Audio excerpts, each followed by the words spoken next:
சொல்லுங்க சின்ன மருமகனே, முடிவு பண்ணிட்டீங்களா? உங்களுக்கு என் பொண்ணை கட்டிக்க சம்மதம் தானே? ரோஜா எல்லா விதத்துலையும் உங்களுக்கு பொருத்தமாக இருப்பா. உங்கள் அண்ணனுக்கு தான் கட்டி கொடுக்க முடியல, உங்களுக்கு கட்டி கொடுக்க ரொம்ப ஆசைப்படுறேன். என்ன சொல்ல போகிறீங்க? ஷாலு அக்கா, எனக்கு ரொம்ப பயமாக இருக்கு. அம்மா என்ன சொல்ல போகிறாங்கன்னே தெரியல. ஏதோ ஒரு தைரியத்தில் காதலிச்சிட்டேன். ஆனால் அம்மாவுக்கு தெரிஞ்ச என் தோலை உரிச்சிருவாங்க. என்ன நடக்க போதோ தெரியல. எனக்கு பயத்தில் கை கால்லாம் நடுங்குது. ரோஜா, ஏன் இப்படி பேனிக் ஆகுற? அதெல்லாம் ஒன்றும் இல்லை. ஃபஸ்ட்டு நீ ரிலாக்ஸாக இரு. ஏன் இப்படி வேர்க்குது உனக்கு? அதான் விஜய் பேசிகிட்டு இருக்காருல்ல, கண்டிப்பாக உங்கள் அம்மா ஒத்துப்பாங்க. ஆமாம் ரோஜா, நீ பயப்படாத, எல்லாமே நல்லபடியாகவே நடக்கும். கண்டிப்பாக ஆச்சி உனக்கு தான் சப்போர்ட் பண்ணி பேசுவாங்க ரோஜா. நீ எதுக்கு இவ்வளோ பயப்படுற? அப்படிலாம் பயப்படாத. அதுவும் இல்லாமல் ரமேஷ் ரொம்ப நல்ல பையன்தான். கண்டிப்பாக உங்கள் அம்மா ஒத்துப்பாங்க. அத்தை, என்னை மன்னிச்சிடுங்க. என்னால் ரோஜாவை கல்யாணம் பண்ணிக்க முடியாது. என்ன மருமகனே இப்படி சொல்கிறீங்க? என் பிள்ளைய உங்கள் அண்ணனோ கட்டிக்கல, நீங்களும் கட்டிக்க மாட்டீங்கன்னா அப்புறம் அவளை நாங்கள் யாருக்கு தான் கல்யாணம் பண்ணி கொடுப்போம்? என் புருஷன் இந்த குடும்பத்துக்காக எவ்வளோ பண்ணியிருப்பாரு. ஆனால் அவரோட பொண்ணை கட்டிக்கிறதுக்கு எங்கள் ஆள் இல்லையே. நீங்கள் எதுக்காக என் பொண்ணை வேணான்னு சொல்கிறீங்கன்னு எனக்கு தெரியல. அவள் எல்லாமே நல்லா பண்ணுவா, சமையல் நல்லா பண்ணுவா, வீட்டு வேலை அருமையாக பண்ணுவா, பூஜை புனஸ்காரம் எல்லாமே அருமையாக பண்ணுவா. கண்டிப்பாக உங்களுக்கு ஒரு நல்ல பொண்டாட்டியாக இருப்பா. அவளை ஏன் வேணான்னு சொல்கிறீங்க? ஐயோ அத்தை, ப்ளீஸ் அழுவாதீங்க. முதல்ல நான் சொல்கிறத முழுசாக கேளுங்க. நீங்கள் எதுவும் சொல்ல வேணாம். எல்லாம் நான் வாங்கிட்டு வந்த வரோம். அப்படி என் பொண்ணு கடைசி வரைக்கும் கல்யாணம் ஆகாமல் என் வீட்டிலே இருக்கணும்னு எழுதியிருக்கோ என்னமோ. அண்ணி ப்ளீஸ் அண்ணி அழுவாதீங்க. முதல்ல அவன் என்ன சொல்ல வரான்றத முழுசா கேளுங்களேன்.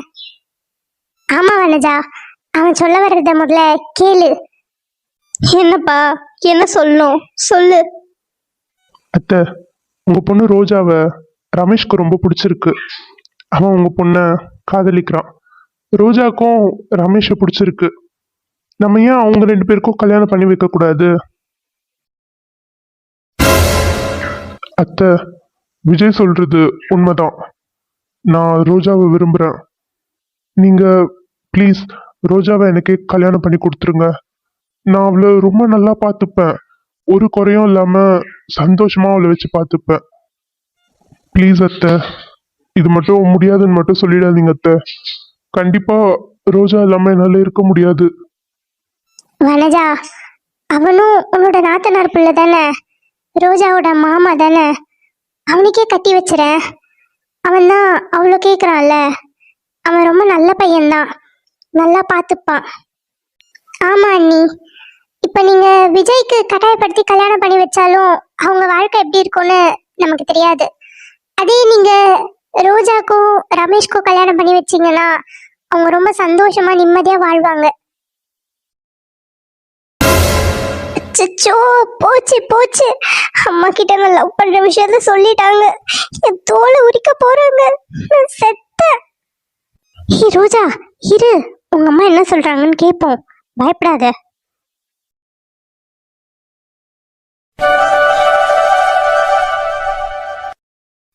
எனக்கு முழு சம்மதம். எனக்கு என் பொண்ணு என் சொந்தத்திலே கல்யாணம் பண்ணிக்கிட்டா போதும். அது என்னோட பெரிய நாத்தனார் பிள்ளையா இருந்தா என்ன, சின்ன நாத்தனார் பிள்ளையா இருந்தா என்ன, எனக்கு இந்த கல்யாணத்துல சம்மதம். மருமவனே, உங்க அம்மா கிட்ட பேசிட்டு என்கிட்ட பேச சொல்லியா? அத்தை, கண்டிப்பா அத்தை, கண்டிப்பா. நான் ஊருக்கு போனதும் எங்க அம்மா கிட்ட பேசிட்டு உங்ககிட்ட பேச சொல்றேன். என்னால நம்பவே முடியல, எனக்கு கல்யாணம் ஆக போகுது. டே முட்டைக்கண்ணா, ஒரு வழியா மாப்பிள்ளையாக போற. என்ன ரோஜா, வீட்ல ஓகே சொல்லிட்டாங்க, ஒரே ஹாப்பி தான். அடுத்து உன்னோட கல்யாணம் தான் போலயே. அப்போ நெக்ஸ்ட் உன்னோட கல்யாணத்துக்காக இந்த ஊருக்கு நாங்க மறுபடியும் வருவோம். போங்கக்கா, எனக்கு ரொம்ப வெக்கமா இருக்கு. அடி பாவி, இன்னும் இந்த வெக்கம் உன்னை விட்டு போகலையா?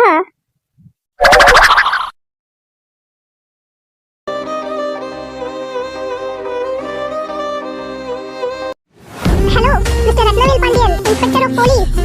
என்ன சார் என்ன பிரச்சனை இருந்தா உங்ககிட்ட பேசணுமா அப்புறம் அப்பாயின்மெண்ட் கிடைக்குமா நீங்க இன்னும் பிரேக்ஃபாஸ்டே சாப்பிடல சீக்கிரம் போய் சாப்பிட்டு கிளம்புறீங்களா நீங்க இன்னைக்கு நைட் நிறைய சிக்கன் சாப்பிட்டீங்க எப்படியோ நைட் ஜீரணம் ஆகாம நெஞ்சு கடிச்சிட்டு இருக்கோம் தெரியும் அதனால தான் ஹாட் வாட்டர் எடுத்துட்டு வந்திருக்கேன் என்னங்க இந்த கிஃப்ட்டை வாங்கிக்கோங்க எதுக்கு இந்த gift?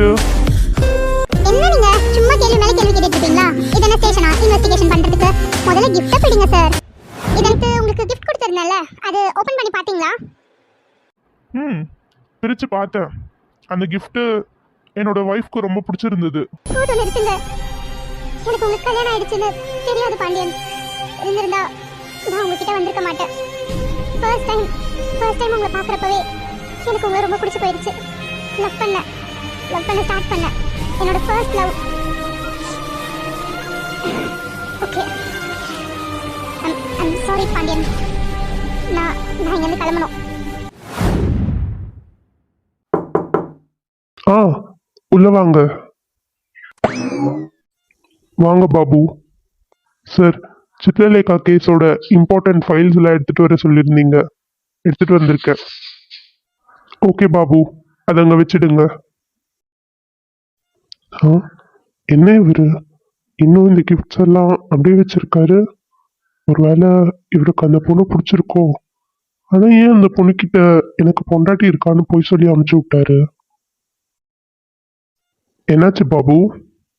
சார், நான் உங்களை விட வயசுல மூத்தவன், அதனால உங்களை என் கூட பிறந்த தம்பியா நினைச்சு ஒரு விஷயம் கேட்கலாமா? கேளுங்க. அந்த பொண்ணு கவி ரொம்ப நல்ல பொண்ணு சார். அவளுக்கு உங்க மேல உண்மையான அன்பு இருக்குன்னு நினைக்கிறேன். அதனாலதான் அந்த அன்பை வெளிப்படுத்துற விதமா இப்படி உங்களுக்கு gift வாங்கி கொடுத்துருக்கா. ஆனா நீங்க ஏன் அந்த பொண்ணுகிட்ட எனக்கு கல்யாணம் ஆயிடுச்சுன்னு போய் சொன்னீங்கன்னு எனக்கு புரியல. ஒருவேளை அந்த பொண்ணு பிடிக்கலன்னா ஏன் இந்த கிஃப்ட்ஸ் எல்லாம் வச்சு பார்த்துட்டு இருக்கீங்க தூக்கி போடாம? நான் எங்க போய் சொன்னேன் பாபு, நிஜமாவே எனக்கு கல்யாணம் ஆயிடுச்சு தானே.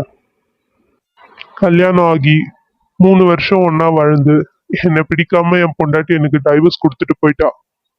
இப்படி இருக்க நிலைமையில கவி ரொம்ப சின்ன பொண்ணு, இப்பதான் காலேஜ் படிச்சுட்டு இருக்கா. எனக்கும் அவளுக்கும் ஏஜ் கேப்பே நிறைய இருக்கும்.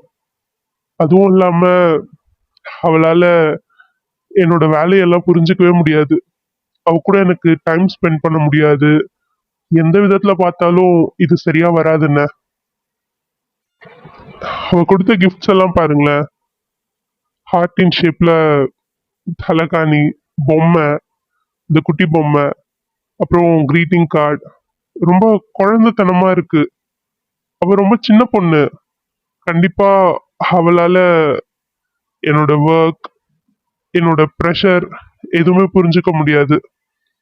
அதுவும் இல்லாம எங்க 2 பேருக்கும் செட் ஆகாதுன்னு.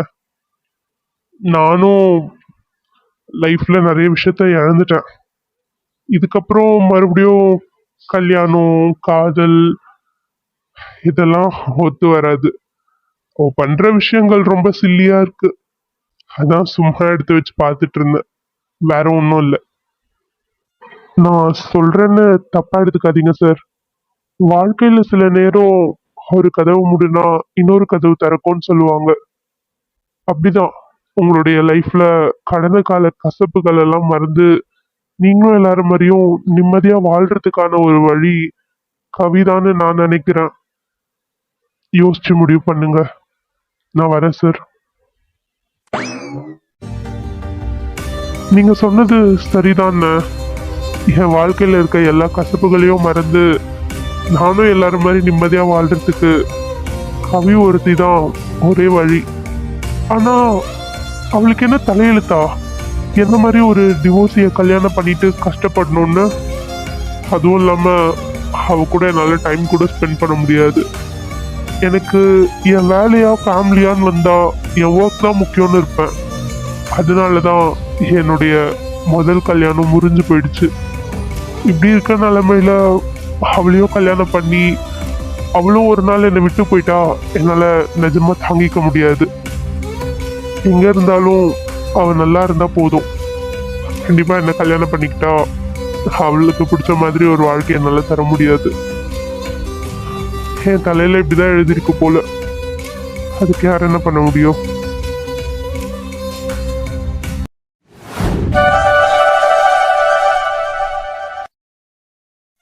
சரி ரோஜா, நான் கிளம்புறேன். சீக்கிரமா அம்மாவை கூட்டிட்டு வந்து உன்னை கல்யாணம் பண்ணிட்டு கூட்டிட்டு போறேன்.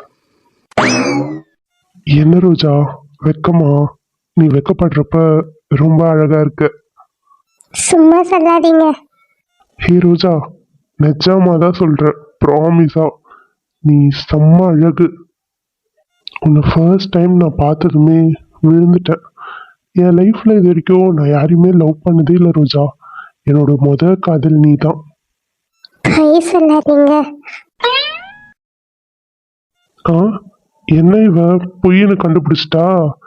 நம்ம நிறைய பேரை லவ் பண்ணியிருக்கோம், ஆனா நம்மள யாரும் லவ் பண்ணது இல்லையே.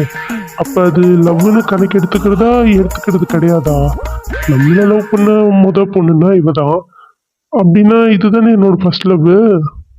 ஆ, என்ன ரோஜா, பொய் சொல்றேனா? சேச்சா, இல்லையே. இவ்வளோ அழகா இருக்கீங்க, இது வரைக்கும் யாரையும் லவ் பண்ணதில்லைன்னு சொன்னா என்னால நம்பவே முடியல. இது அழகா? நானா? போ ரோஜா, பார்க்க பாரு, ஏதோ கலரும் டல்லா இருக்கு, கண்ணு வேற முட்டையா இருக்கு, பார்க்க ரொம்ப சுமாரா தான் இருக்கேன்.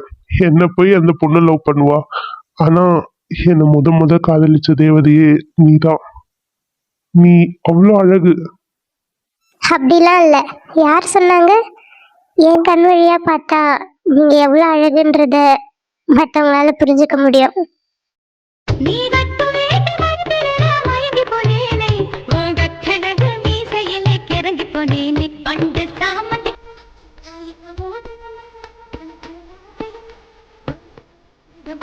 டே ரமேஷ், சீக்கிரம் வாடா. எவ்வளோ நேரம் பேசிட்டு இருப்ப? இதுக்கப்புறம் ஃபோன்ல பேசிக்கிட்டே தானே இருக்க போற. டைம் ஆயிடுச்சு, சீக்கிரம் கிளம்பணும். டே ரமேஷ், இல்லைன்னா நீ இங்கேயே உன் வருங்கால மாமியார் வீட்டிலே தங்கிட்டுடா. கொழுப்பு பத்தி அவனுங்களுக்கு கலாய்க்க ஆரம்பிச்சிட்டானுங்க. ஏலே முட்டைக்கண்ணா, கல்யாணத்துக்கு முன்னாடிலாம் அப்படி பேசிட்டு இருக்க கூடாதுலே. வா கிளம்பலாம். சரி ரோஜா, டைம் ஆயிடுச்சு, எல்லாரும் கூப்பிட்டுட்டே இருக்காங்க. நான் போயிட்டு அம்மாவை கூப்பிட்டுட்டு வரேன். நீ பத்திரமா இரு, நல்லா சாப்பிடு, தூங்கு. உனக்கு நான் ஃபோன் பண்றேன், எடு. ம், சரிங்க. என்ன இது, இன்னும் வாங்க போங்கன்னு? நானும் உனக்கு மாமா தானே, உரிமையா மாமான்னு கூப்பிடலாம்ல. அதெல்லாம் கல்யாணத்துக்கு அப்புறமா தான். சரி ரோஜா, நான் கிளம்புறேன். ம், டேய் விஜய், அது நான் கார் டிரைவ் பண்றேன். நீ பின்னாடி போய் உட்காந்துக்கோ, என் கூட சாண்டி உட்காந்துட்டு வருவா. ஓஹோ, புதுசா கல்யாணம் ஆனவங்க ரொமான்டிக் டிரைவு. நடத்துங்க, நான் எதையும் கண்டுக்கலப்பா. டேய், என்னையே கலாய்க்கிற? ஐயோ, நான் ஏன்ப்பா உங்களை கலாய்க்க போறேன்? நான் போய் பின்னாடியே உட்காந்துக்கிறேன். அச்சச்சோ, அப்படியே ரொம்ப சலிச்சுன்னு சொல்லாத. பின்னாடி உன் ஆள் உட்காந்துட்டு இருக்கான்னு உனக்கு நல்லா தெரியும், போய் ஜாலியா உட்காந்துட்டு வருவ. ஹிஹி, 32 பல்லும் தெரியுது. போடா டேய், போடா.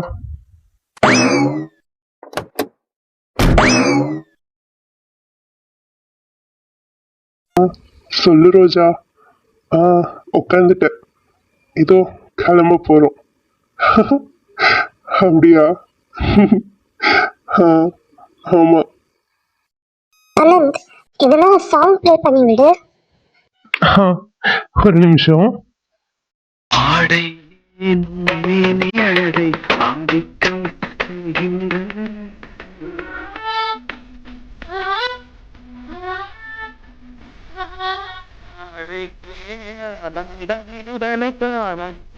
காணாத புறவில் கை தொட்டு